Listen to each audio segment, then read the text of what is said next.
Bonjour et bienvenue dans l'épisode 19 des Breaking Mamie. Annick Tellier sur Instagram, Nicole Jordi 4 sur Instagram, notre nouvelle chroniqueuse Magali The Mouse Nice Souris sur Instagram, le groupe Multipress et moi, nous sommes heureuses de vous présenter l'épisode 19 de Breaking Mamie. Nous avons tout enregistré notre chronique chez nous, bien sûr, puisque nous ne pouvions pas venir enregistrer dans les studios du groupe Multipress. J'espère que cet épisode va vous plaire. En tout cas, nous avons mis tout notre cœur pour ne pas vous laisser seul, sans épisode, pour vous accompagner un petit peu dans cette période qui n'est absolument pas facile. Je vais me tourner vers Nicole Jordi. Nicole a, pendant cette période de confinement, des idées de rangement, de tri. Donc je vous laisse avec ses conseils. Coucou, bonjour.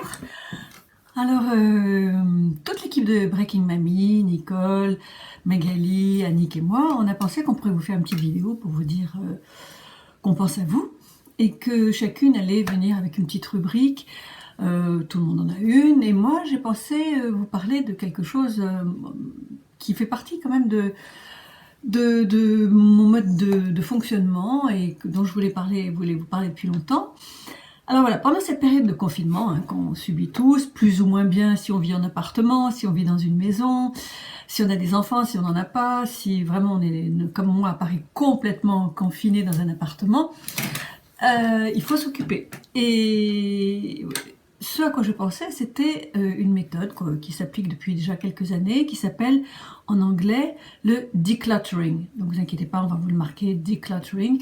Ça veut dire comment se débarrasser des choses inutiles qu'on a dans une maison. On s'aperçoit qu'on vit avec très peu de choses finalement, des choses essentielles. On se sert toujours des mêmes vêtements, des mêmes vaisselles, des mêmes... voilà.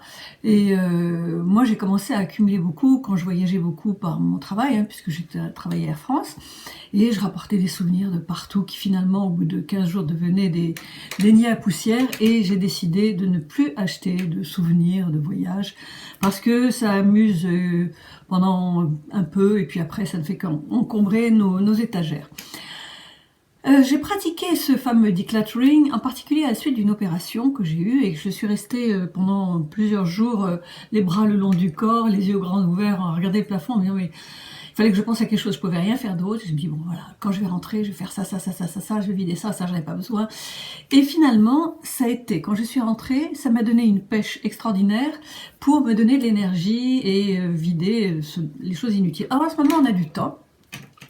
Moi, ce que je vous recommande de faire pendant cette période où on n'a pas grand-chose à faire quand même, c'est de passer en revue tout ce dont vous n'avez vraiment pas besoin.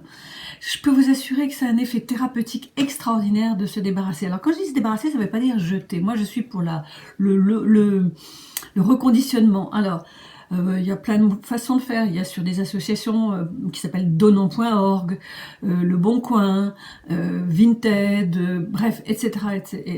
Tellement. Et puis si vous ne trouvez pas à vendre pour, je dirais, l'euro symbolique, eh bien donnez.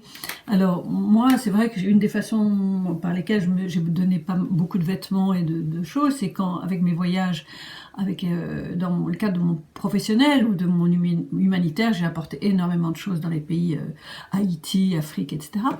Mais sinon, il y a toujours des façons de se débarrasser des choses et de porter à la recyclerie. Alors je sais, maintenant on ne peut rien, on ne peut pas sortir, on ne peut rien apporter, on ne peut rien donner. Mais il faut préparer pour quand on va sortir, parce qu'on va sortir. Mais oui, on va sortir. Et plus on reste enfermé, plus on va sortir vite. Ce qu'il faut, c'est prendre pièce par pièce, tranquille, on a du temps. Pour moi, on a encore 1 mois de confinement, ça, on ne va pas le couper. C'est de prendre pièce par pièce et prendre méticuleusement tout ce qui est dans cette pièce et mettre dans un sac ce qu'on va donner, ce qu'on peut jeter, parce qu'il y a des choses qu'on peut jeter, en recyclant si possible. Et faire des sacs, ça je donne à telle association, ça je porte à la recyclerie, ça je peux le vendre. Et si vous avez la possibilité de stocker ces sacs dans un garage, dans une cave, dans un grenier, dans un placard, parce que on n'est pas tous grandement logés. Surtout si on vit à Paris, on n'est pas très grandement logés. Donc il faut vraiment trouver des astuces pour stocker ses affaires. Alors moi c'est plus le cas parce que moi ça fait longtemps que je fais ça et donc là en gros je me retrouve un peu en panne, j'ai rien à jeter, pas grand chose, en tout cas j'ai 2-3 sacs mais c'est tout. Et je peux vous garantir que vous allez vous sentir vraiment bien parce qu'on s'aperçoit qu'on est prisonnier des objets. Prisonnier des objets. À la fois, on dépense beaucoup d'argent en achetant beaucoup de choses, mais en même temps, ces choses-là, il faut jamais les jeter, il faut les recycler, il faut les donner à ceux qui pourraient en avoir besoin. Voilà. Donc ça, c'est mon truc. Mais c'est pas que je suis dans la décroissance, surtout pas. Mais je trouve que c'est peut-être. J'ai remarqué quand même que quand on prend de l'âge, je vais pas dire vieillir, non, quand on prend de l'âge, on a tendance à se détacher un peu des objets. Je m'aperçois que tous les meubles auxquels je tenais, et à chaque fois que j'ai déménagé, c'est pour aller de plus en plus petit, mes enfants ne veulent rien, mais rien de ce que j'ai. Rien. Non pas que ce soit de mauvais goût, mais parce qu'ils veulent pas, les jeunes maintenant ne s'encombrent plus de meubles, de bibelots, c'est fini, ça c'est une autre époque, les meubles, voilà, c'est une autre génération. Ils sont eux, c'est l'IKEA, le consommable, voilà. Et donc tout ce que je pouvais avoir et auquel je tenais, je me dis mais finalement ça ne fait que m'encombrer. Mes enfants n'en veulent pas et ça paraît idiot de dire ça, c'est pas que je veuille mourir plus vite, surtout pas, parce que j'ai une telle envie de vivre et tout va tellement bien dans ma vie que je suis heureuse. Mais le cadeau à ne pas faire à ses enfants, c'est de leur laisser, si un jour on doit partir, parce que ça nous arrivera tous un jour, c'est de leur laisser une maison encombrée. C'est un cauchemar pour les enfants. C'est un cauchemar. Vraiment. J'ai vécu dans ma famille, enfin pas ma famille proche, parce qu'on a tous cette mentalité, mais dans de la famille ou chez des amis qui se sont retrouvés avec une maison pleine à craquer de bibelots, d'objets, de meubles de leurs parents qui sont partis et pour qui c'était un cauchemar. C'était un cauchemar. Donc à nous d'apprendre à vivre moins de choses. Moi, je trouve qu'il y a des postes de budget plus importants que d'acheter des objets, des choses. Bon, alors, voilà, il y a peut-être un poste de budget sur lequel je ne lésine pas, c'est quand même les télécommunications, parce que ça, moi j'ai des enfants partout dans le monde et j'ai besoin de communiquer avec eux. Donc ça, je ne lésine pas là-dessus, pas trop. Voilà, donc je vous affirme, essayez. Je sais que parfois c'est un crève-cœur de se débarrasser de quelque chose, mais vraiment, mettez-le dans. De toute façon, vous ne pourrez pas vous débarrasser du sac. Mettez-le dans un sac. Et puis vous verrez bien si ça vous manque beaucoup. Et ce dont je peux vous assurer, c'est que quand on s'est débarrassé de quelque chose, eh bien, on oublie très vite qu'on l'avait. Très très vite qu'on l'avait. Et on s'aperçoit que ça ne nous manque pas du tout. Et vous verrez, c'est extrêmement. Ça fait une légèreté de vie formidable. Mais c'est pas moi qui l'ai inventé, c'est d'autres.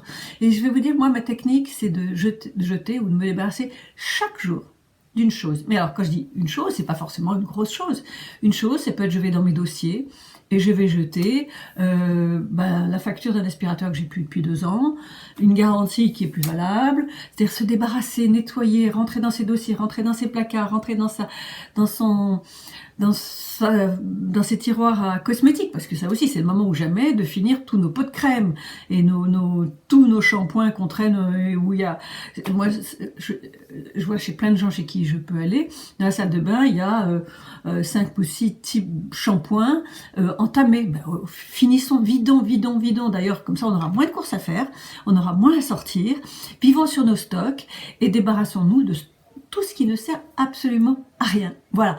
Alors c'était mon idée du jour. Vous en faites ce que vous voulez. Moi je vous dis que ça fait un bien extraordinaire. Voilà. Je vous embrasse tous et puis tous et toutes. Voilà. On a quelques hommes qui nous suivent, moins peut-être. Mais on vous donne rendez-vous bientôt. On va tâcher de faire des petites vidéos de temps en temps quand même. Allez. Ciao, bye. Merci Nicole. Je vais me mettre aussi à faire du tri. Je crois que j'en aurais bien besoin aussi. Annick Tellier va beaucoup mieux et nous sommes très très heureuses de le savoir et d'être en contact avec elle. Elle n'a pas pu faire une vidéo, c'est difficile, vous savez, quand on n'est pas absolument pointu en informatique, parce que c'est pas évident pour tout le monde de faire une vidéo, de la transférer. C'est quelquefois dur quand on n'est pas habitué. Donc elle nous a proposé une recette de cuisine. Elle est très bonne cuisinière, Annick.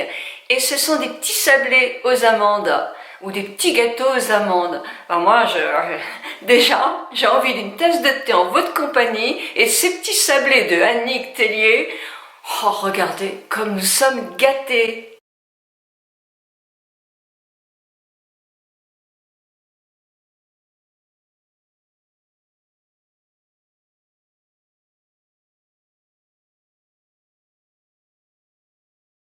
Sera en lien en dessous sous la vidéo le petit plus que vous devez dérouler. Je sais que Annick est vraiment excellente à chaque fois qu'elle nous fait une recette super bon, donc vous pouvez la tester sans crainte aucune. Déjà ça sent bon ici. Ah ben bon, on peut imaginer des tas de choses, on peut faire marcher notre imaginaire. Je suis sûre qu'après cette période, on aura des vues différentes sur beaucoup de choses. Mais enfin bon, on ne pourra pas manger les gâteaux virtuels quand même, hein? Non, ça c'est sûr.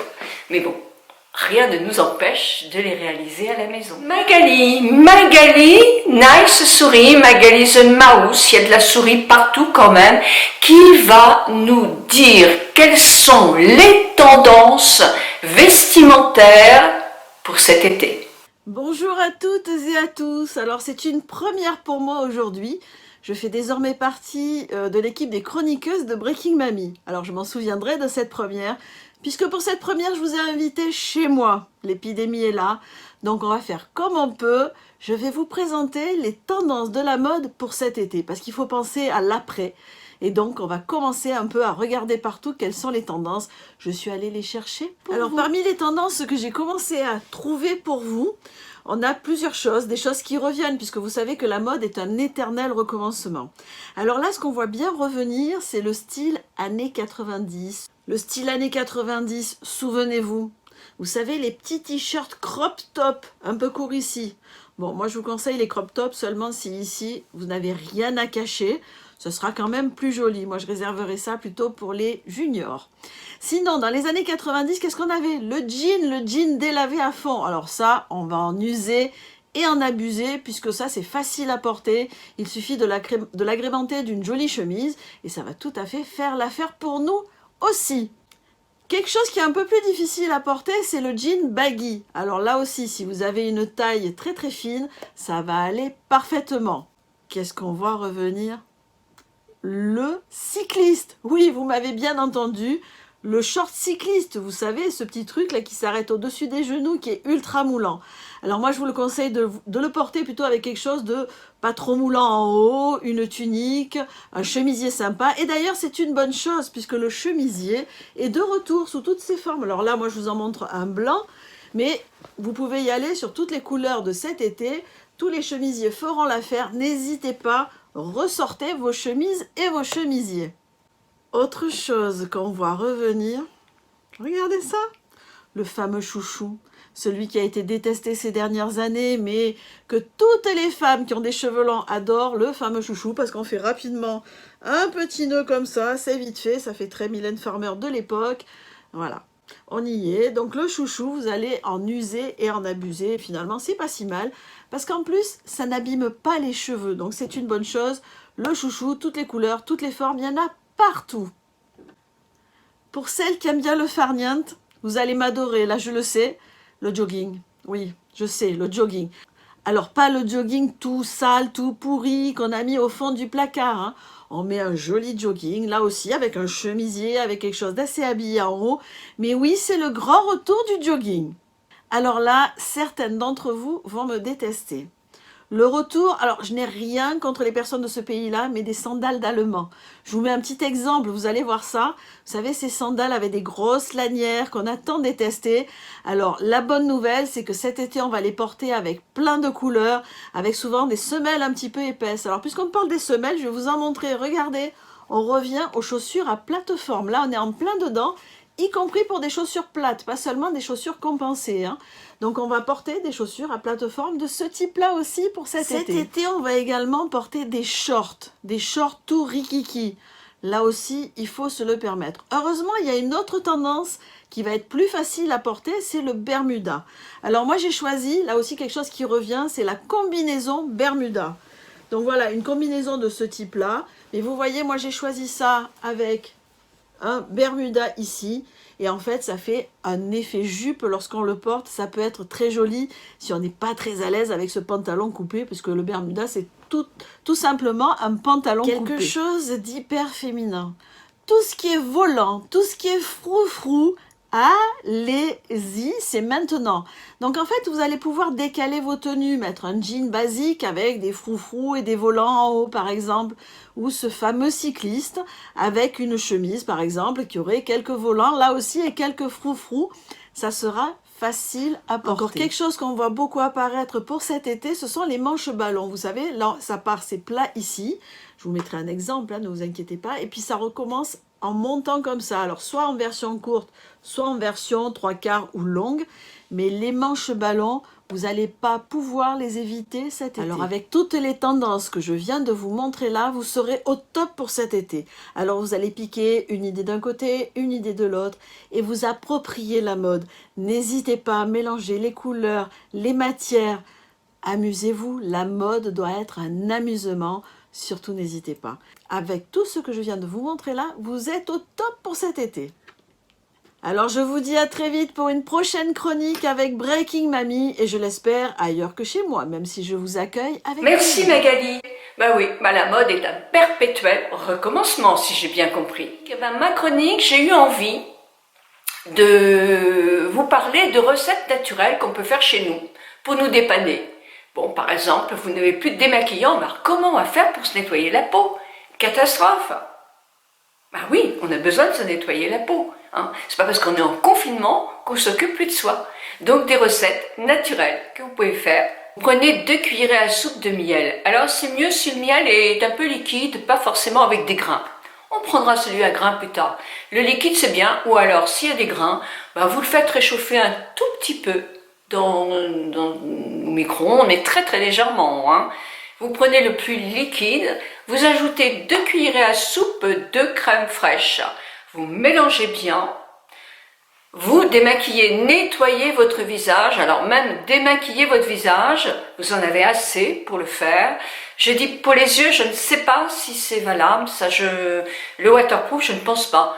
Moi j'arriverai à me démaquiller parce que je ne sais pas du waterproof. Hein. Donc vous démaquillez bien en massant votre visage partout. Hein, le cou aussi, et ensuite après vous rincez, il faut bien rincer. Vous savez que quand on fait des choses à la maison, on les fait juste avant de s'en servir parce qu'il n'y a pas de conservateur. Vous pouvez aussi, si vous avez une peau grasse, rajouter un peu de jus de citron.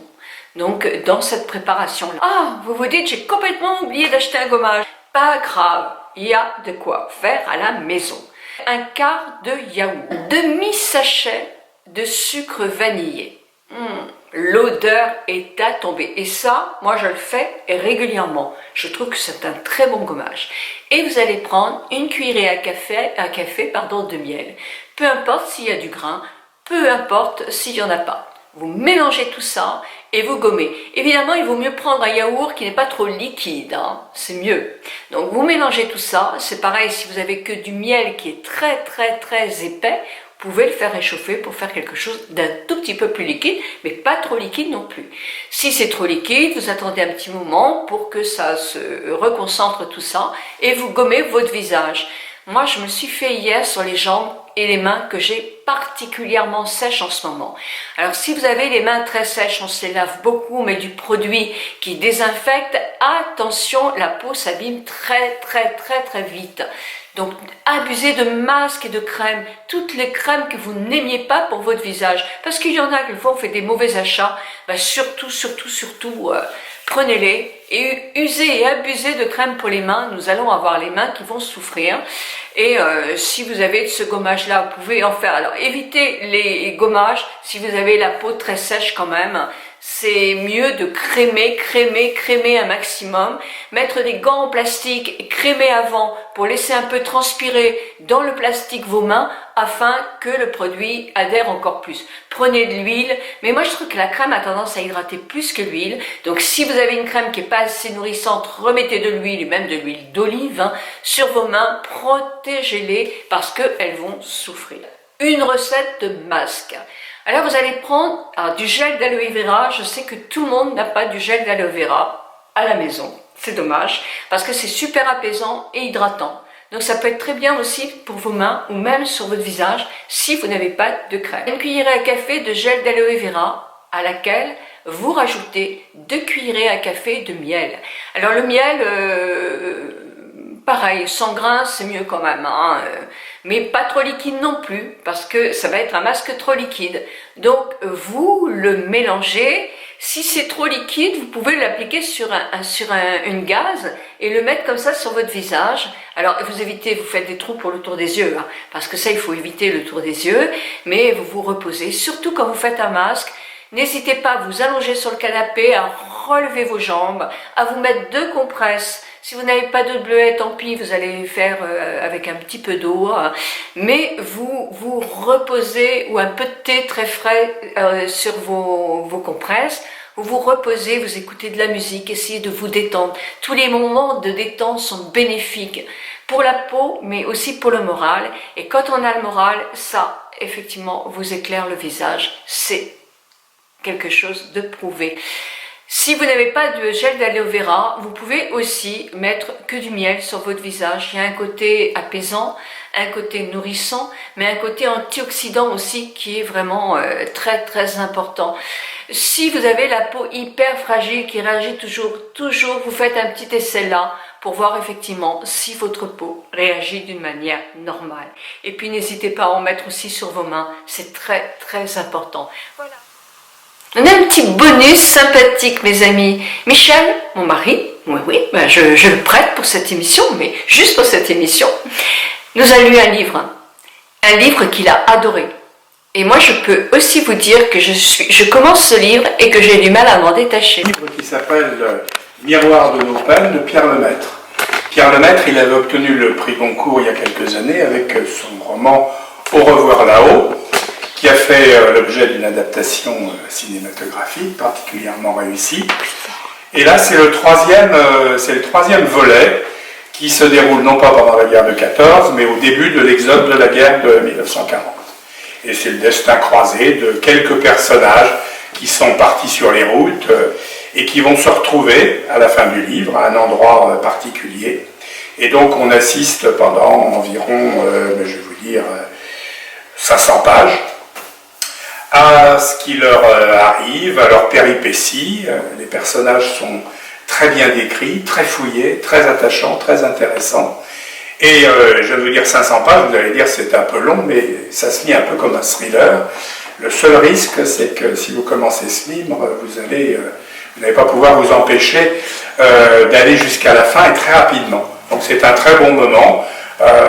Par rapport à notre confinement, c'est un peu l'inverse, puisque les gens sont sur les routes, mais on s'aperçoit que là aussi, il y a des gens qui s'entraident, d'autres qui ne le font pas, d'autres qui sont entre les deux. Enfin, on retrouve un peu toutes les attitudes de l'âme humaine dans des circonstances exceptionnelles. Miroir de nos peines, Pierre Lemaitre, c'est un très très bon bouquin.